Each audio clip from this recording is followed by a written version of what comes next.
స్తోత్రం చెల్లిదాం. హల్లెలూయా. ఆ రోజు దేవుడు చెప్పిన మాట సర్వభూమండలం అంతా కూడా వ్యాపించింది.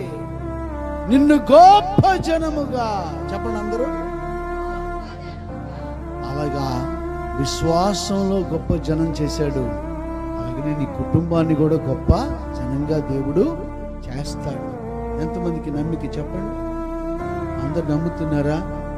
నా కుటుంబం అండి చిన్న కుటుంబం, నాదే ఉందిలే, ఇదిగో నా బ్రతుకు ఒక బ్రతికేనా, ఇట్లాగా ఆలోచన చేస్తూ ఉంటారు.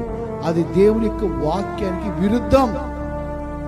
దేవుని యొక్క వాక్యానుసారమైనటువంటి ఆలోచన ఏంటంటే, దేవా నిన్ను నేను నీ దగ్గరికి వచ్చా, సమస్తము విడిచిపెట్టి నేను నీ దగ్గరికి వచ్చాగా ప్రభువా, నువ్వు నన్ను ఏం చేస్తావు? గొప్ప జనంగా చేయి ప్రభువా.